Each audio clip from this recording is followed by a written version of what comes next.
Dear student, welcome to our today's class of Divine Public School।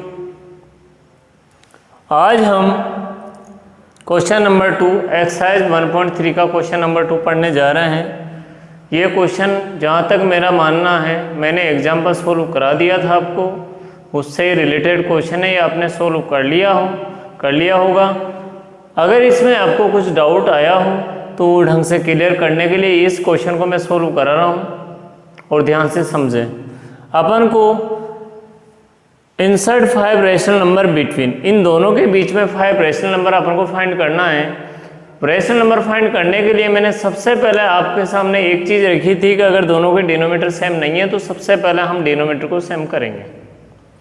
तो denominator को same करने के लिए क्या करेंगे, ध्यान रखें आप, यहाँ -3/11 मैंने लिख दिया है, यहाँ -1/13 मैंने लिख दिया है। बीच के 5 रेशनल नंबर फाइंड करने हैं तो सबसे पहले तो हमें डिनोमीटर सेम करने होंगे। डिनोमीटर सेम करने के लिए 11 और 13 के एलसीएम लेने पड़ेंगे और एलसीएम में आप खुद भी जानते हो 11 1 11, 13 दोनों प्राइम नंबर हैं, इसलिए दोनों को मल्टीप्लाई करने से जो आएगा वही इसका एलसीएम है, तो मल्टीप्लाई कर लो। 11 और 13 को मल्टीप्लाई करने से जो आंसर अपना आया है 143 है। 143 इसका एलसीएम आ जाएगा।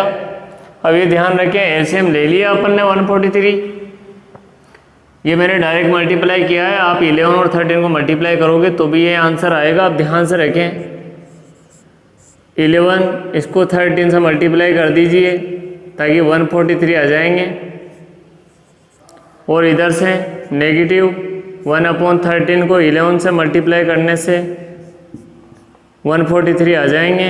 तो यहाँ तो प्लस माइनस माइनस 11 1 11 और इनमें 143, और यहाँ 13 3 39 माइनस के प्लस माइनस माइनस और यहाँ 143।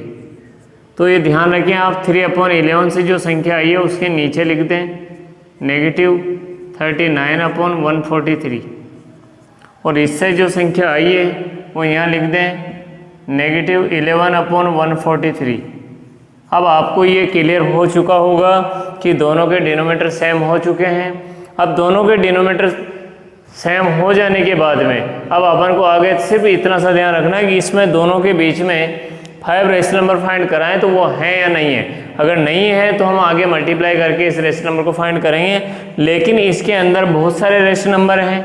देखो -12/143, -13/143, -14/143, -15/143, -16/143, -17/143, -18/143, -19/143, -20/143। ऐसा अपन 38 तक लिख सकते हैं। बहुत सारे रेशनल नंबर है, कोई से भी आप उठा के इसमें 5 रेशनल नंबर लिख दो, यही आपका आंसर होगा। अच्छी तरह समझ में आ गया होगा। इससे रिलेटेड 2 क्वेश्चन और है इस क्वेश्चन के अंदर 2 के अंदर, वो आपको सोल्व करना है।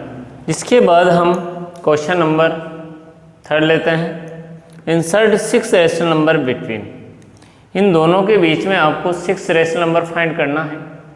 मैं आपको पिछले क्वेश्चन में बता चुका हूँ, यदि डिनोमीटर सेम नहीं है तो पहले एलसीएम लेकर डिनोमीटर को सेम करेंगे, इसके बाद ही हम रेशनल नंबर फाइंड कर पाएंगे। लेकिन इस क्वेश्चन के अंदर दोनों में देखो डिनोमीटर सेम है, इसलिए अपन को इसको सीधा देखना पड़ेगा कि इन दोनों के बीच में 6 रेशनल नंबर हैं या नहीं है। अगर नहीं होते हैं तो लिख देंगे, अगर नहीं हो तो हम मल्टीप्लाई करके इन संख्याओं को आगे बढ़ा करके बीच के रेशनल नंबर फाइंड करेंगे। तो आइए हम देखते हैं कि इन दोनों के बीच में 6 रेशनल नंबर आते हैं या नहीं आते हैं। ये मैंने यहाँ लिख दिया है डिनोमीटर सेम होने के कारण में।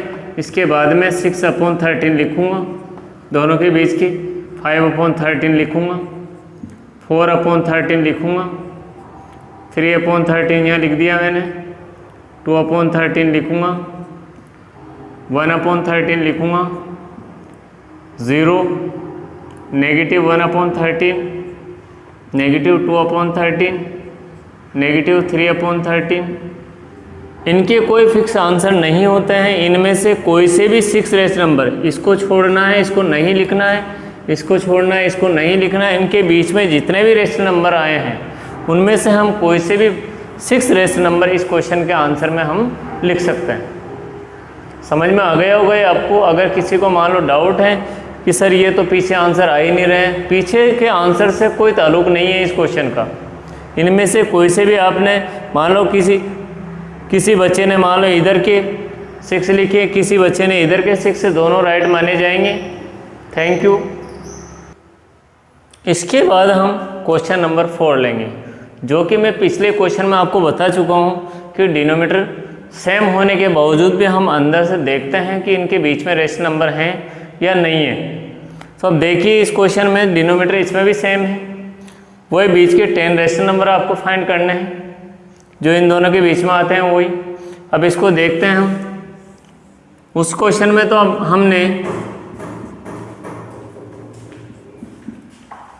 ये देखिए इन दोनों के बीच में कोई भी रेशनल नंबर नहीं आ रहे हैं, क्योंकि -2 के बाद -3 आता है। अब ये अपन ने क्लियर कर लिया है। तो अब ऐसे जो क्वेश्चन आ जाते हैं तो इनको हम मल्टीप्लाई करके आगे के रेशनल नंबर फाइंड करने पड़ेंगे। देखो ध्यान से, 10 रेशनल नंबर फाइंड करना है। तो अब 10 से मैंने आपको एग्जाम्पल में बताया है कि एक बढ़ा के लिखना है आपको। अगर इन दोनों के बीच में एक भी रेशनल नंबर नहीं है तो 10 रेशनल नंबर फाइंड करने के लिए किससे मल्टीप्लाई करेंगे हम? 11 से। तो इसको हम 11 से मल्टीप्लाई कर देते हैं, 11 से इसको भी करेंगे और इधर से 11 से इसको भी मल्टीप्लाई करेंगे। क्यों करेंगे आपको पता चल गया। 10 रेशनल नंबर अगर फाइंड करना है, इन दोनों के बीच में कोई रेशनल नंबर नहीं है, तो हमें 11 से मल्टीप्लाई करना होगा। 11 से मल्टीप्लाई करने से -33 अपॉन 121 आया है।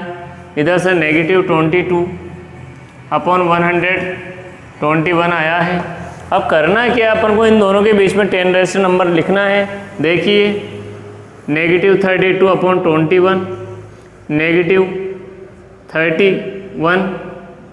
Upon 121, -30 upon 121, -29 upon 121, -28 upon 121, -27 upon 121, -26 upon 121, -25 upon 121, -24 upon 121, -23 upon 121।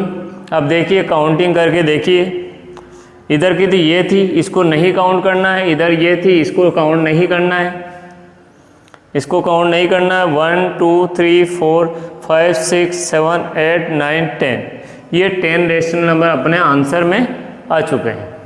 बहुत सीधा है। अब इनसे जो क्वेश्चन मैंने बताया, इनसे रिलेटेड जितने भी क्वेश्चन हैं वो आपको करना है।